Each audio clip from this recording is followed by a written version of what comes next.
Jillian POV. Hey, stop crying. You've been crying since we left the courthouse. Hush now, bulong niya habang hinihimas ang likod ko. I can't believe it. Sobrang galit sakin ang mga kaibigan ko dahil pinili kita. You don't need them, babe. You'll find a new and better friends na susuportahan ka sa desisyon mo. But, they are my best friends. Halos mga kapatid na ang turing ko sa kanila. You can replace them. They're just your friends. They're just a small part in your life. But me, I'm your world. And I promise you I will never get angry with you. Saad niya at niyakap ako. Don't put out all your clothes ha. We'll go back to the States the day after tomorrow. Tumungo na lang ako at nanatili sa yakap niya. Nagising ako at maagang nagpaalam sakin si Seth. Sabi niya makikipagkita daw siya sa mga kaibigan niya dito. Pumayag na lang ako dahil aalis na rin kami bukas. Tinawagan ko sila Kim at niyaya silang lumabas. Good thing, pumayag sila. Nagbihis ako ng jeans, white shirt, denim jacket at white shoes. Kinuha ko na ang sling bag ko, phone at susi ng kotse tsaka lumabas ng bahay. Nakarating ako sa coffee shop ni Riz, at nandun na silang tatlo. Bamantong hininga ako at tuluyan nang pumasok sa loob. Hi, saad ko at sabay-sabay nila akong nilingon at blanko lang ang mga ekspresyon nila. Maya-maya lang ay dali-dali silang tumayo at niyakap ako, Jillian. I'm sorry for everything I've said yesterday. Naiiyak na sambit ni Riz habang yakap-yakap ako. I'm sorry too, Jillian. Saad ni Kim. Me too. I'm so sorry, Jillian. Sambit ni Kala. Guys, it's okay. It's my fault too. Saad ko at humiwalay sa kanila. No, Jillian. It's not your fault. Sambit ni Riz at hinawakan ang pisngi ko. Kami lang tong nagpupumilit na magkabalikan kayong dalawa, dugtong niya. Thank you guys for your concern. And thank you for meeting up with me again. Saad ko at umupo na kami. We can't resist you, Jillian. Sobrang hirap kaya ang dinanas namin kahapon para lang pigilan ang mga sarili namin na lumapit sa'yo, natatawang kwento ni Kim. By the way, did you all drink? Sabog kayong lahat ah. Yeah, we had. Konti lang naman, sambit ni Riz at hinawi ang buhok na nasa mukha niya. Yeah, konti na lang mauubos na namin yung mga alak sa bar, saad ni Kala at natawa kaming lahat. Galit pa ba sila sakin? Tanong ko na nagpatihil sa pagtawa nila. Nah, they already forgive you. Especially your brother, saad ni Kim at humigop ng kape. Brother. Oh yeah, hindi mo pa pala alam. Gab told us that he's your brother, diba Jillian? Sabi mo nawawala yung nakatatanda mong kapatid when he was young. Tanong ni Kala. Yeah, siya kaya yun. I don't know. But I think, oo. Magkamukha kayo nakangiting sambit ni Kim. Ba't di mo kitain bukas?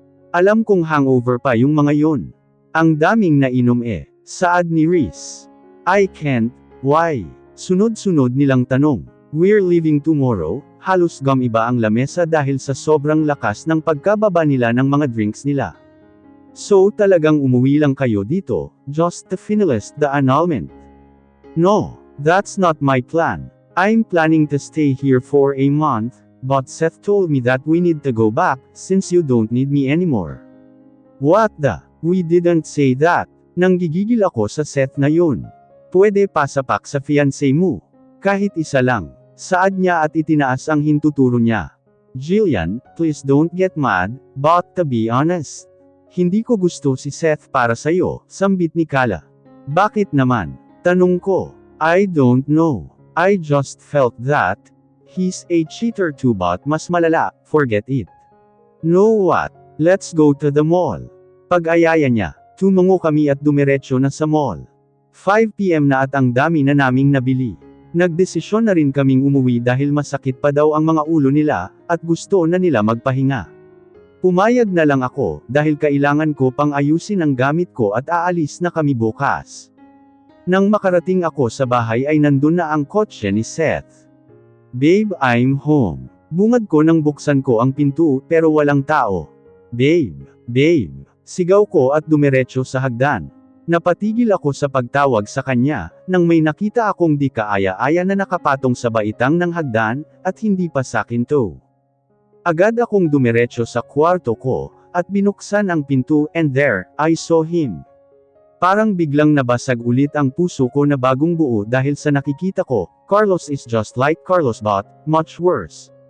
Because, even though Carlos has a lot of girls, he would never make out with any of them. And he would never disrespect our home. Not this Seth, making out with another girl in my room. Nabitawan ko ang mga dala ko na nakalikha ng ingay, kaya napatigil sila sa ginagawa nila. Babe, let me explain. Saad niya at agad tumayo mula sa kama. Naka-boxers na lang siya samantalang ang babae naman ay ginawang pantikip ang kumot sa dibdib niya. Babe, it's not what you think it is. Let me explain first. Saad niya at lumapit sakin, pero binigyan ko siya ng napakalutong na sampal. Explain what? Anong sasabihin mong explanation sa nakita ko? Hindi pa ba sapat na ebidensya to? To say that you're cheating on me.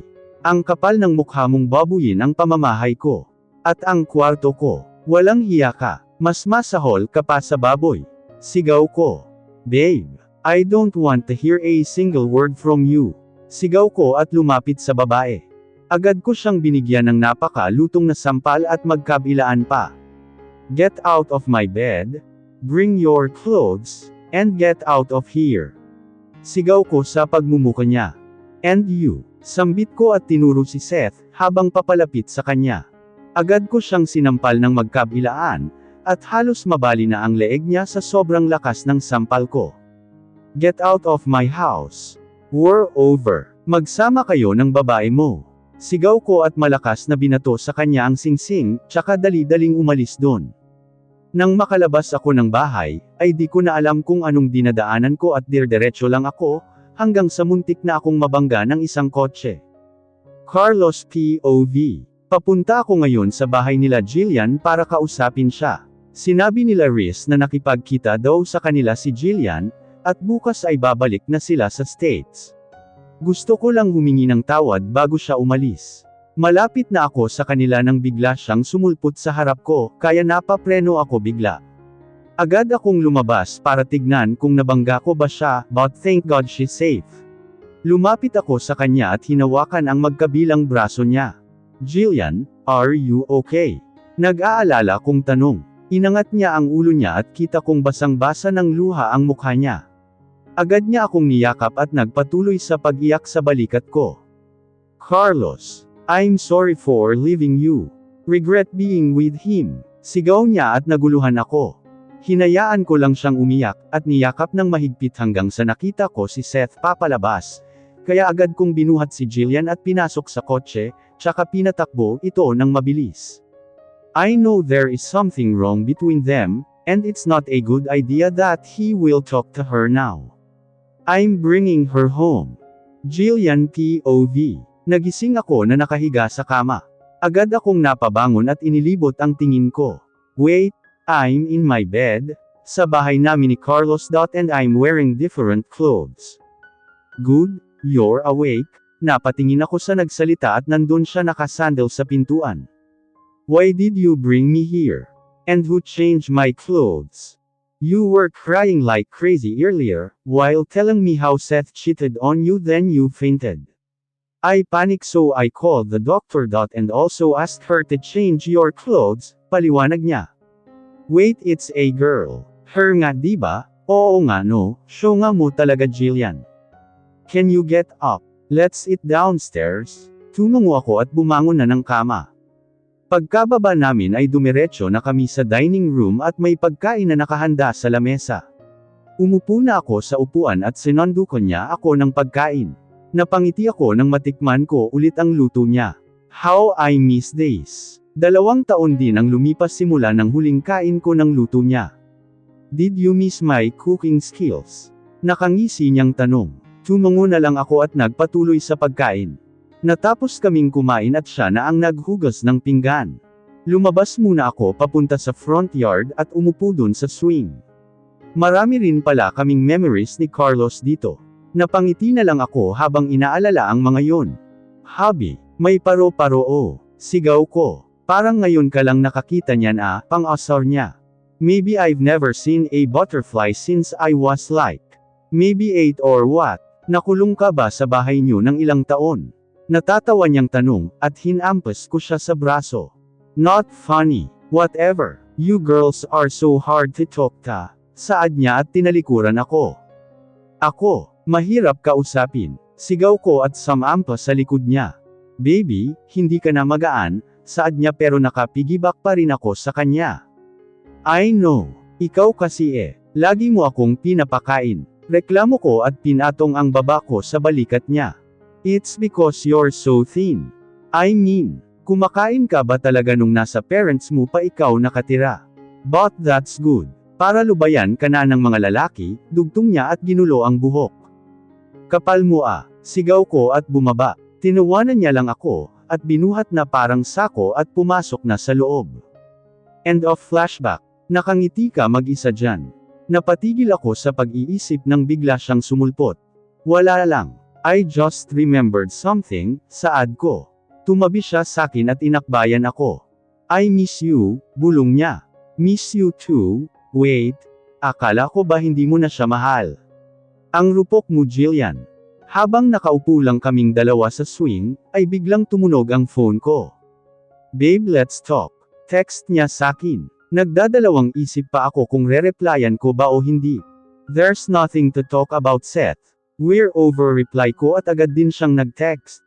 Babe, please. The scene you saw. It's not what you think it is. Just let me explain.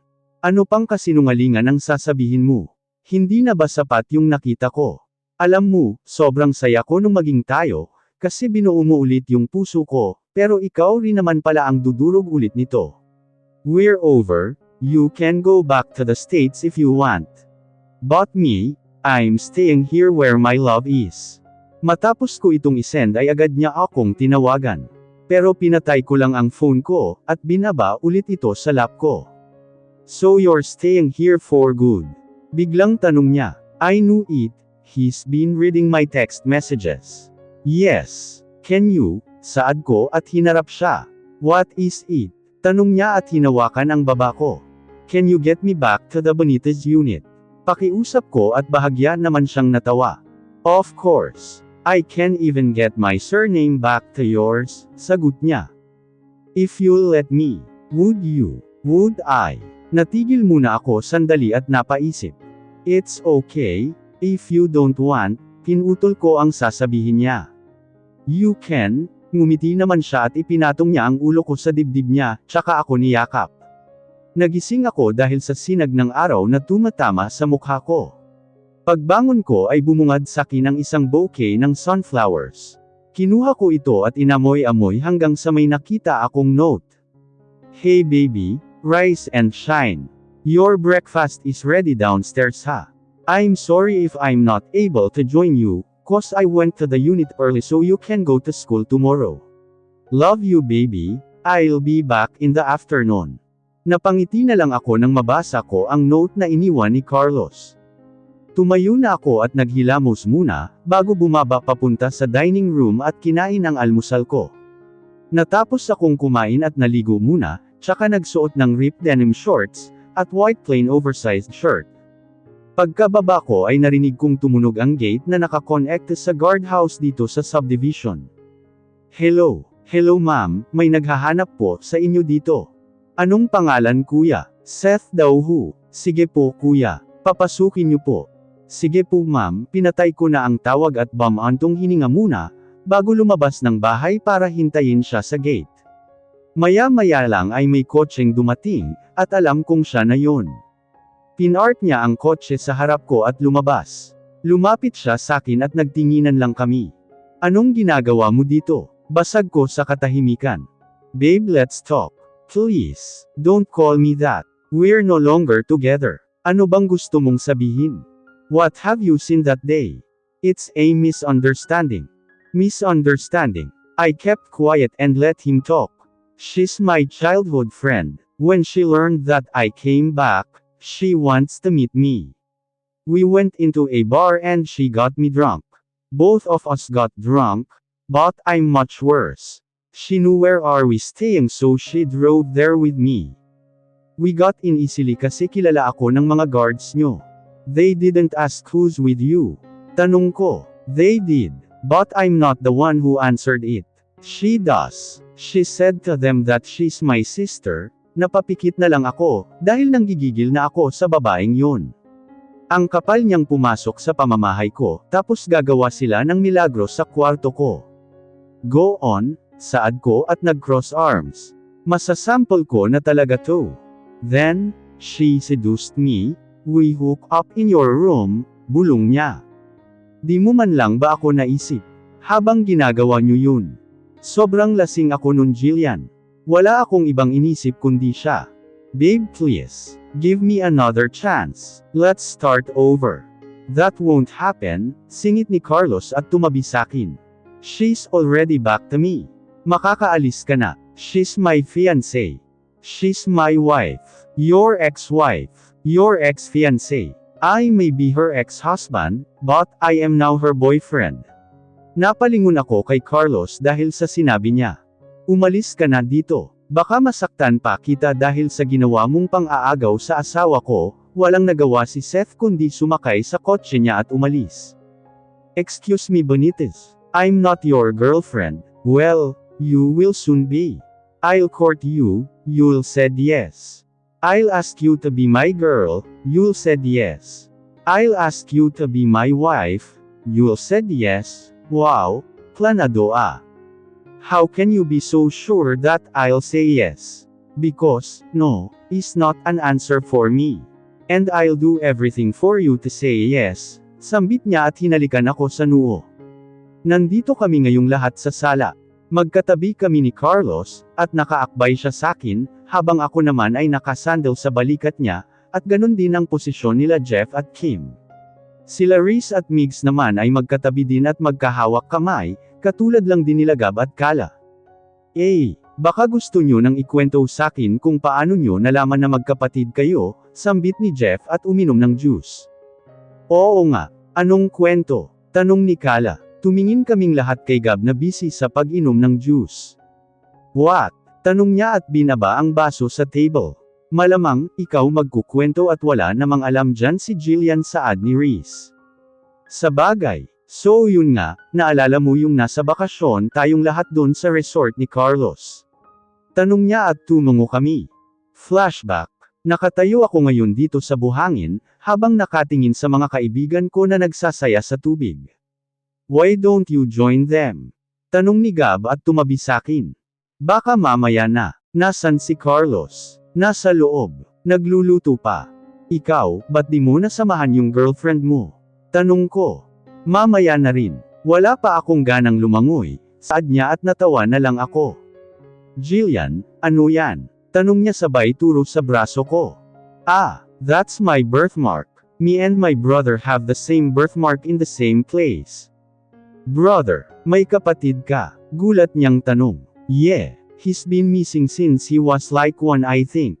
What happened? My parents said that he was lost in the park, then they've been searching for him until now.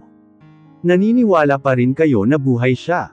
Of course. I can feel it. End of flashback. When I saw your birthmark, and you told me that your brother also have the same, I also have it. Also in the same place, saad niya at inangat ang sleeve ng jacket niya. And there I saw his birthmark same as mine. Maliit lang ang mga birthmarks namin, kaya hindi masyadong halata. You also told me that your brother became missing when he's around 1, my adoptive parents told me that they found me when I was a 1-year-old. Also in the same place where your brother became missing. I investigated you and your family and to be honest, nahirapan ako dahil tagong-tago ang private life nyo. But, I never give up and finally found an information. Wait, how can you be so sure that you're my brother? Tanong ko. You have picture of him. Tumango ako at kinuha ang phone ko, tsaka hinanap ang litrato ni kuya. Is this him? Tanong niya at pinakita ang picture na nasa wallet niya, at saktong nahanap ko ang picture ni kuya sa phone ko. It's the same. Where did you get that? It's my picture when I was a kid, Nakangiti niyang saad at tinago ulit ang wallet niya. Wait, why don't you just take an DNA test? Tanong nilang lahat. Agad akong tumungo at umalis na kami ng bahay. Nandito kami sa waiting room hinihintay ang resulta. Maya-maya lang ay lumabas ang doktor, kaya nagsitayo kaming lahat. Miss Ferrer and Mr. Anderson, you are 99% match. Anunsyo niya at agad naman kaming nagsaya. For the first time, nayakap ko ang kapatid ko. Kaya pala ang gaan ng loob ko when I first saw him, magkaparehas lang naman pala kami ng pinaggalingan. I can't believe you're my brother. Sigaw ko at niyakap ulit siya. So it turns out, ikaw yung pinagbubuntis ni Mommy noon, saad niya at niyakap ako pabalik. Wait, I'll call Mom, saad ko at kinuha ang phone ko, tsaka dinial ang number niya. Hello Mom. Hi sweetie. Mom, I have good news. What is it? Is it about you and Seth? Tanong niya at natawa naman ang mga kasama ko. Naka-loudspeaker kasi yung phone ko. No Mom, we already broke up. Me and Carlos are back together. That's great. Mabuti naman at nagbalikan na kayo. Kayo kaya ang bagay. Saad niya at naghiyawan naman sila. Mom, listen first. Where are you? We're already back at the house. Really? Good. We'll come there and someone wants to meet you. Saad ko at tiningnan si Kuya. Pinatay ko na ang tawag at dumiretso na kami sa kotse. Nakarating kami sa mansion, at nandun na nga sila hinihintay na kami. Hi Mommy, Daddy, I miss you both. Sigaw ko at niyakap sila. We miss you too Princess. Saad nila habang yakap ako. By the way, sino yung sinasabi mo na gusto kaming makita? Siya Mommy, saad ko at hinela si Kuya. Si Gab. We already met him diba? Siya yung kaibigan ni Carlos. Yes, you already met him as Carlos' friend but not your son, saad ko at napanganga sila. Son. You have the same birthmark. Tanong ni Dad. Yep. Also, it's in the same place, sagot ni Kuya. How old are you when you're lost? My parents said they found me when I was 1. Mom, here's our DNA result. Singit ko at binigay sa kanya ang papel, at agad naman nilang binasa. You're really our son. Naiiyak na saad ni Mommy, at niyakap nila si Kuya. Goodness. It's been 20 years since you've been missing. Saad niya at niyakap ulit si Kuya. Natapos ang araw at kaming lahat ang magkakasama. Si Kala, si Kuya, si Jeff, si Kim, si Migs, si Reese, ako, si Carlos at ang parents ko ang magkakasama buong araw.